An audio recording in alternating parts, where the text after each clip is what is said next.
Hey everyone, on this lecture we are going to study how we can apply the concatenation operation between sequences and how we can transform the case of our sequences. As always, let us begin by creating a new notebook. We make sure that we have the Biopython package installed, and we here import the sequence class from the Biopython sequence model. Let us now add a new text section. We can name this section to be concatenation and case transformation. First of all, let us begin with concatenation. Remember that the concatenation operation refers to the process of combining two or more sequences to create a single sequence. Now, in the context of programming and computer science, not only in bioinformatics, concatenation is a fundamental operation often used with strings, lists, arrays, or other data structures. Suppose we have these two sequences, these two fragments of DNA sequences. In this first sequence we have these nucleotides, and the second sequence we have this. We want to apply the concatenation. Well, then the concatenation is going to be just if we concatenate this first sequence with the second one, then we just take this sequence, right? And then we add, at the end of this sequence, this second one. So that at the end we have this result. Notice that in order to concatenate, there is no restriction on the size of the sequences. Right, the length of this sequence is 3, the length of this other one is 4. They have different size, but they, of course, can be concatenated. In a concatenation operation, the order, of course, is also relevant, because if instead I want to concatenate the second sequence with the first one, so that we have a concatenation like this one, then once again, the resulting concatenated sequence is going to be this one, after adding at the end this sequence in here. So that at the end we have this result. This was just a brief reminder of the concatenation operation.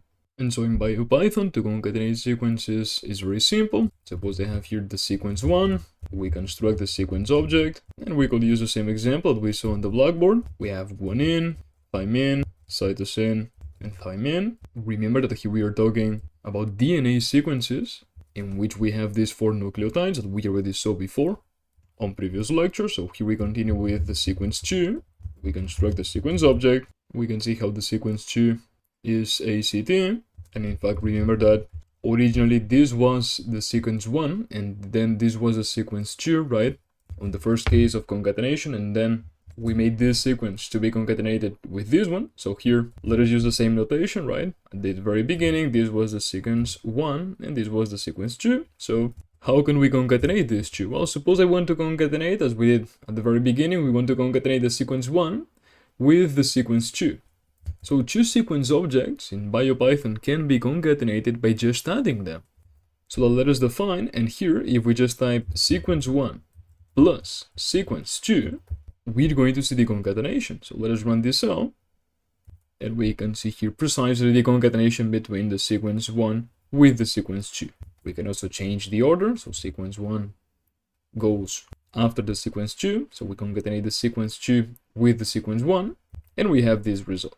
Now, most of the times when we are working with sequences, may they be DNA or RNA sequences of nucleotides, or protein sequences of amino acids, most of the times we are going to work with multiple sequences, more than 2 sequences. So if we have many sequences that we want to add together, we can do this using a for loop.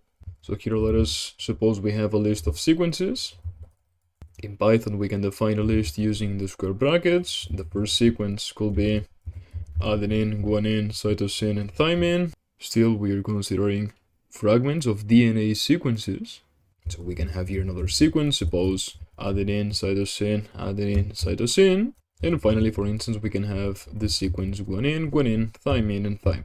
So we have 3 sequences, we have them inside the list. And so what do we want as the result? Well, the result that we here seek is a sequence, that contains all of these subsequences in here. But the result that we want, again, is a sequence. So we can initialize at the very beginning the result. This is going to be a sequence that initially is empty, and now we are going to traverse this list such that for each sequence S in this list of sequences, we are going to concatenate the result with this given sequence S. So notice that we are applying this concatenation operation. and this is going to be done for each sequence that we visit in this traversal. Notice that after finishing the for loop, if we just here ask for result, we are going to have the final concatenation. Notice that this concatenation, since we here visit from left to right, is going to have first of all these 4 nucleotides, then this 4, and finally this 4, right? This is because we are traversing in a for loop from left to right. So let us run this cell, and here we can see precisely as we discussed, we have first of all these 4 nucleotides for the sequence 1, then we have these other 4, right, for the sequence 2, and then we have these other 4 for the last sequence. Now, something really interesting is that we can also concatenate sequences using a specified delimiter. Remember that the delimiter is what we have in the middle after concatenation between the sequences. So notice that in this case we have no delimiter because we have here the first sequence, okay, and then just after we have the second one. So there is nothing that is separating or nothing in the middle. Okay, here the delimiter is empty. But we can also specify and use a specified delimiter. So here let us suppose that we have a contig. A contig in genetics is a set of overlapping DNA segments from which the complete sequence may be deduced.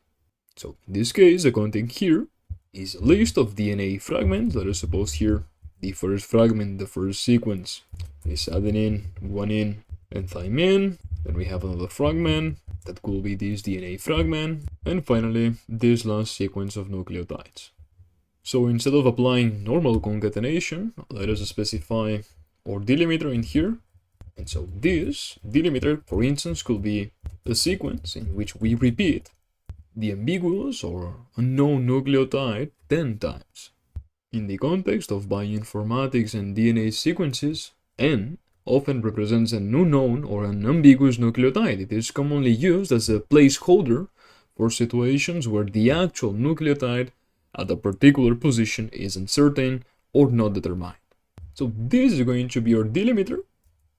And so now if we want to concatenate all of these 3 sequences, all of these 3 fragments, using this delimiter, we just type the name of the delimiter, right, the variable name in which we have this delimiter, and we apply the join method. This is a method that we have in Biopython to concatenate sequences with an explicit delimiter.